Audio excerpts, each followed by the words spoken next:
নমস্কার বন্ধুরা। আজকে বাড়িতে সবার ভীষণ পাটিসাপটা খাওয়ার ইচ্ছে হয়েছে, তাই দুটো নারকেল কুড়ে নিয়েছি।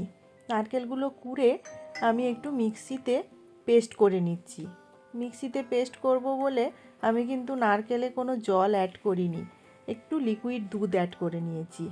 নিয়ে পেস্টগুলো করে নিলাম, কড়াইতে নিয়ে নিলাম। এবার মিশিয়ে নেব একটু গুঁড়ো দুধ, 3 চামচ গুঁড়ো দুধ মিশিয়ে নিলাম।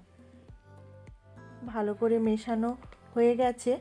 এবার দিয়ে দেবো 1 কাপ মতন গুড়। এখন নতুন গুড় উঠেছে বাজারে, তাই নলেন গুড় বাড়িতে আনা হয়েছে। হ্যাঁ, নলেন গুড় দিয়েই পুরটাকে বানাচ্ছি।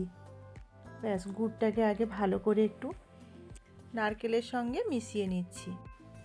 ভালো করে নেড়ে নেড়ে আমি এটাকে একদম ড্রাই করে নিচ্ছি।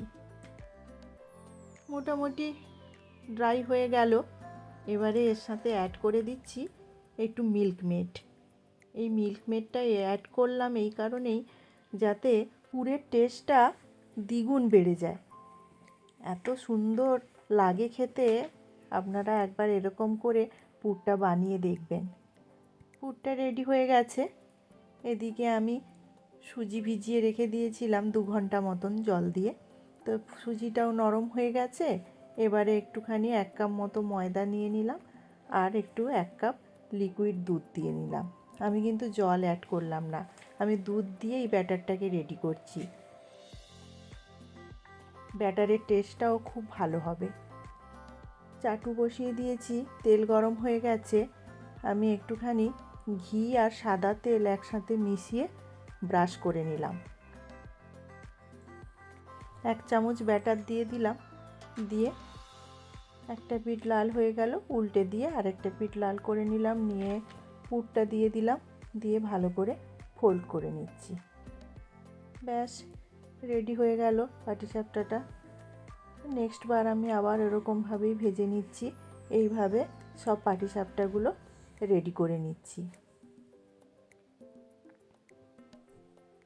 আমি এই সাদা তেলের সাথে ঘিটা মিশিয়ে দিয়েছি, যাতে স্মেলটা বেশ সুন্দর আসবে পাটিসাপটায়, খেতেও ভালো লাগবে।